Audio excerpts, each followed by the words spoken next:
We're back with Russell. So, yesterday we got up to what we called knucklehead phase. Yeah. I'm the local government, so I'm kind of fascinated with how the government works or doesn't work. And I'm kind of curious if you could describe some of the better kinds of programs that you've come across, maybe while you were a guest of the state. I started back in '91. Well, I mean, before that I was juvenile hall, YA, and stuff like Juvenile that. hall? Juvenile hall and YA. Wow. That's yeah. I was doing time since I was 12. What? I Yeah. didn't know that. How long does is it like a continuous thing, or is it It's like like a in and 2 out? month, 3 month, depending on what you did. You know, if it's a burglary or just petty theft or GTA. It depends on your crime. Right. The harder the crime, the more the time. But you're a kid, you juvenile hall, you actually can get like a year or whatever. Oh, It's called the Tatum Center where I was at. where is that? Ventura County. Now, was that like the kind of place where there was good anything like interesting, like I know there are sometimes theater programs or Yeah. friggin' creative writing and that kind of stuff. It wasn't really. Or was it not such a functional? It was just a place for people to stay, for a little bit. But they didn't really have like any really programs. They had people at the church come by, Yeah. who were at church or whatever. And sometimes you get to work in the kitchen, but most of the times, just you're in the dorm or in your cell. So is everybody together? Yeah, not everybody. They got sections off. It depends on if you're a violent juvenile, you go Right. to a different section than the GP general pop. Then we had women too, and they were on the other side. But at night we like when church comes in, we all go to get the women and the guys go to the same hallway to see the Service. church, yeah, and see the same service. Did it seem like the kind of thing that was rehabilitative? Like No. if you were influenceable, was it just not? Is gonna make things worse? Yeah, it was Or just a keep place things to the sit around and just talk to other, delinquents or other knuckleheads. That's not so great. No, there was no back then, but this was talking about in the '80s, Huh. early '80s. So rehabilitation now has come a long ways because last time I just did time for last. I got out in 2014. I did 14 years. Started in 2000, and I did. That was all about rehabilitation then. The last 5 years of it, they were really serious about it because Oh, I didn't never know that. So they kind of like try to emphasize that more as you're getting ready to get out, yeah. And or is it just the way that things have changed for everybody? well, when you go in there, there's a program. You got a work program and you got a school program. If you don't have a GED, they'll make you go to school and get your GED. Once you get your GED out of the way, they have other classes where you can get your bachelor's degree, and they got What about like any vocational stuff like carpentry or? yeah, oh yeah, carpentry. They got sewing. They got electrical. Depends on where you go. The state penitentiary, each state penitentiary's got different programs. All of them got the GED class and churches and all that, but some of them have better. If you want to become an electrician, in Folsom, you can get pretty high up, or if you go to another Well, place. maybe close that door out there just because of that. Another place you can just you can be like a janitorial or maintenance guy, they'll teach you how to do that, or you can get a degree in business or. Do they have like AA and all that? Oh yeah, AA is mandatory there. It's like you don't have to go, but I mean it's there in every prison. AA, NA, stuff like that. Usually once a week. So I can never understand how things can get in that they don't want to get in. There's several ways to get in. I mean, if you have visits, back then, I don't know if they still do conjugal visits, but back when I was doing time, they had conjugal, even for lifers, people that were not even getting out. Now they cut them off. And when it was in 2000, they said no more conjugal visits for lifers. I'm not sure about short-termers because they're going to get out and see their family again, but they cut it off for all lifers, And that was sad because some people have been seeing their, children grow up because that's the only way they can see them, in person. But they still get regular visits, but they just don't get conjugal visits now. But That's how stuff gets into it. That's one of many ways. Huh. Staff, any staff. Staff, that's incredible. You talk, and you, yeah, even COs, Yeah. correction officers, and then they got free staff there. They got cooks, they got maintenance guys, janitorial, anything. In a million years, would you want to be one of the CO? No, I mean, I have a friend who I grew up with who was, and he died, and I think it was just a very difficult career. That's why you notice they have so much lobbying power. yes, it's very hard. I mean, like me, they didn't get no static. You know, I was a programmer unless something pop up and there's nothing I could do with it. But most of the time, there's knuckleheads in there. It's like they got to deal with it every day. And COs, they got to be one way. If you come in as an asshole CO, stay as an asshole CO. Because if you stay like an asshole CO, and then the next day you're like buddy with them, people, especially inmates, they trip out. They're like, "Is this guy playing me?" And they start Seems thinking like a it's weird. master manipulator kind of environment. Must be just very, very difficult for Yeah. mental health.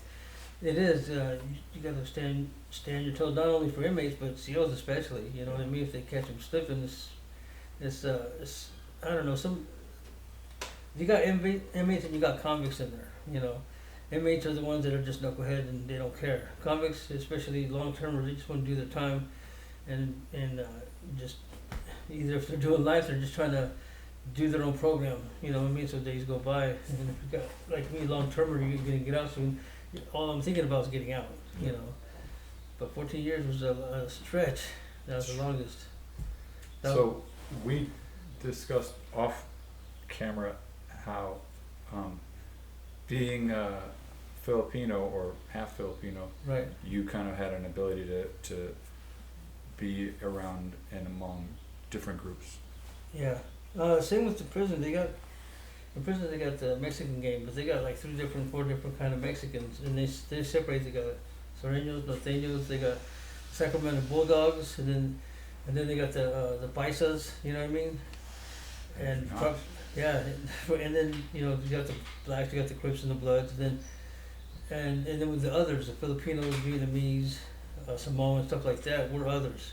You know what I mean? And we're like in the middle, but we're okay with everybody. Yeah. You know, here in California prison, especially the COs, they push towards everybody being separate. They want you to be separate. They don't want all inmates being buddies, because then Right. they can't really control the prison then, But that's how they manipulate us into doing almost what they want to do, by just keeping us separated. Always battling against each other. It's weird. It's really weird. It's kind of It's surreal. politics. Yeah, and it seems like it only compounds the situation where groups become more and more polarized or whatever. But what about like the food and the like ability to be healthy and like activities? Do they have anything other than just like really, really shitty food and just weightlifting and basketball, or a lot of people just walk, or what? Well, they have like softball tournaments and stuff like that. You know what I mean? But sometimes the food is good, especially on Thanksgiving and Christmas. That's the one time that you actually get to eat real meat. Because now I'm hearing that when I was eating there, sometimes they give us soy patties, and it's just like eating cardboard. But you can also order canteen every month. You know what I mean? You can order like $150 worth of canteen. I don't know anything about that stuff, and I guess maybe it would be helpful to just sort of break down for dummies what that is. I've heard the word commissary. Is that the same? It's the same thing. Yeah, we call it canteen in the joint in the county. We call it commissary. It's basically, but you have a selection, different kind of sodas, chips, soups, coffee. You can't go to. It's not like going to the thrift store or even, Food for Less or like. It's not that big, but you do get a different selection. You get canned meats, different canned meats, canned tunas, and you can also get packages every 3 months. And the package, they got a catalog what you can get, and there's a lot of good stuff in there. You can also order your TV through there or whatever. So you can have a TV. Yeah, you can have a TV. Most of them are clear see-through now. And now, I wasn't there before. I mean, when I was there, they didn't let us have phones or tablets. They still can't have phones, but now they can have tablets. But you know, the tablets they get is from the company, and the company takes out all the stuff that you're not supposed to be able to get into. It's just basically a tablet you can use as a writing tablet. You can't call nobody out with it or whatever. So they limit the like websites and stuff that you can visit. Yeah, the activity. Well, yeah, especially, and then when they show us movies, they show nothing but rated PG movies. Never Oh. one rated R. It's always, you know, Oh. they always try to keep that. They're strict about that, but it's understandable. Are there any ways of getting like a degree in like studying law? Yes, they have a law library. Hmm. You know, and it's extensive. But like I said, certain prisons have that program, and you can get your bachelor. But if they don't, then if you're doing a long term, you ask for a request to change, prisons. After like 3 years or so, you can request to go over there because then you got to give them the reason why I want to get my bachelor's in law, and this is the best place. That prison is the best place or the only place. So that's why I'm asking for a transfer, and they usually grant it to them, especially Oh. your program. You can get just about any bachelor's degree because there's a lot of prisons in California, and they all got their, like I said, their different programs and what they can and can't do. You know. What about the follow up after you get out? Is there like good? So I mean, I'm always interested in programs that are meant to like be helpful, but sometimes have the opposite effect. But sometimes they really are helpful. Like I went to a social- program when I got out. Oh, It's called Health Right 360. It's right there on 6 by MacArthur Park. You know, and it was a really good program. But to be honest, it doesn't matter what program you go into. It could be the best or the worst. If you're ready to really change your life, Yeah. you're going to change it no matter what the program is. It could be the worst program in the world. But you're ready to change. You're going to change, and that's what I had my mental mind to it. Because, like I said, since I was 12, I was in and out of juvenile hall, jail, prisons, and I only stayed out of the streets maybe 3 months at the longest at one period. That's it, since I was 12. Most of the times I was locked up, either doing a violation or doing a new beef or a new case. I don't know, I was really a knucklehead, if you can call it that. That's funny. From like 12 years old to 41, I probably saw the streets maybe a little over 3 years. That's it, the rest was I was locked up, Wow. in one way or another. It's kind of interesting because when you mentioned the whole thing about having come at the age of 6, I imagine there's a From the Philippines, yeah. there's a certain struggle to Yeah. find a way, and maybe even I don't know fit in with a certain group or whatever. But Yeah, I never other than high school friends, I never really had like really stable friends that I hanged out with every day. Because like I said, I like to mingle with every race because sometimes one day I want to play basketball, Right. the other day I want to go shooting in a range or something, or go fishing or surfing, or Right. you know what I mean. So every day it's like, what do I feel like doing today? But I surfed a lot, so most of the time I was at the beach. And the surf scene's kind of interesting because it's always stereotypically like thought of as a white or Hawaiian but I imagine there's a hell of a lot more. Oh, yeah, it's a diverse ethnic group, that's for sure. More than you would think. Where I was at, there was mostly blonde-haired white guys, out there surfing. I was one of the very few dark Filipinos out there. In fact, I never seen another Filipino surfing other than me. But I grew up when I grew up around my dad. When my mom and dad got separated, my dad's white, so I got used to that. Right. You know what I mean? So, and that's who I went to high school with a lot. And back then, the transition is from like my race. They didn't even look at me as like really Filipino. They just looked at me as a brother. That's it, for the most part. As far as the programs that are out there now, you mentioned that there's a Section 8 program, Yeah. which seems pretty great, Low housing for people that have low income or like especially now when rents are so insane. they are insane, and my rent stays the same the whole month. And right now they're paying basically all of it because I can't work. I'm waiting for my Social Security to come through, and that could take 2 or 3 years. But at the same time, I gotta wait. So you can't work but that's really tough, Yeah, you can't work and then, officially. yeah, officially, they can't give you, and they don't give you money until they win the case, and then you get all that money. That's all back pay, Oh, but okay. you have to survive until then. So you may get a lump sum at some point. Oh yeah, it's, Oh, cool. it's just a matter of time. Yeah, and if they go all the way back since I was started, applying for this Which is when? last year. Okay. So by the time I get through, it's gonna be like 2-3 years stacked up, But I've been getting food stamps and GR, general relief. But the thing is, the food goes up and prices go up, but the money from the food stamps and everything, they all stay the same. They don't go up. So it's like, okay, now it's, Do you ever go to the farmers markets? yes, Yeah. yes, they're good. There's one here in Echo Park today that some days they'll have the sign up. And there'll be a line around the block. I like missed the amount by like less than $1,000. So Huh. it seems like pretty great to be able to get, farmers market food. Yeah. Were they giving it out or? They were just getting people signed up, checking their qualifications, their income, and everything like that. Oh, I see.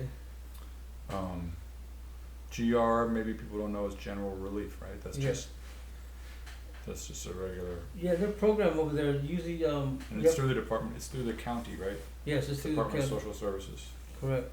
And they have a bunch of programs in there, you can get your GED, and some of them sometimes they have incentives like, they say, hey, get your GED and you'll get $500, you know what I mean? And then they have work programs and work classes, and you can, if you really wanna get a job, you'll find one. If you go through that program, you'll find one. They'll get you one too. Right. So, here's an interesting one. Is there any kind of vibe about, like, in that office, in that world, about who do you think would be a better president? It's, Because I know a lot of people typically think of the Democrats as the ones who are in favor of continuing entitlement programs like that, and Republicans sometimes come out talking about cutting it off. yeah, parolees, back, just recently were able to vote now. Before we couldn't vote at all. That's incredible. Now we can vote. I'm just waiting for them to let me have a gun now. They still won't let us have lethal weapons like that. I can't have a gun. But I was like, what? I can't even defend myself in my own home. Right. But see, the funny part is, I'm no longer on parole. My lady can have one though. Interesting. So that means if somebody comes in, I can pick up that gun and shoot somebody. You know what I mean? So this is like a catch-22, but I have to tell them right away. But still, it's like, why do you even make that law if my lady can have one and I'm on Right. parole and I'm able to have access to it? It's Yeah. like, And it's also like with gun laws, especially, there's all this stuff about like, do you actually enforce it? The laws that are on the books, Yeah. and all that kind of bull stuff. well, they're putting out regulations on guns all the time. Concealed weapons really hard to have now, especially if you have a card. California. It's just California, but you gotta have the right to arm yourself and defend yourself. I mean, that's It's just an interesting one. My dad he did sociology research about guns, right. and so I have all kinds of mixed feelings about it. And I have friends who are like, gun owners who say that, if they would just enforce the guns and teach people who get and apply for guns how to use it Right, correct. and who can get it, and it's such a funny thing because we have laws that are like concepts, and then there's the actual implementation and enforcement of that, which is it's where the rubber meets the road. And so Yeah. You have to read the fine print sometimes on that one. yeah. Well, cool, man. Good deal. Any other subjects of interest around like legal or government that you think of? Right now, it's hard. It was hard to get Section 8. It took me like a couple of years. Oh. But they're having other programs coming through, and in fact, a lot of people didn't get it. They had to wait another year. Yeah. So the programs here, there's a lot of programs here. You go to another state, they don't even have welfare. They don't have none of these programs. Yeah. Like my lady was saying, Mississippi, they don't even have that. Right. You got to fend for yourself. Yeah. So California, especially LA, is a lucky place because if you need help, you can find it. You know, you just gotta get off your lazy butt and go look for it. Yeah. Cool. Thank you. No problem. Thank you.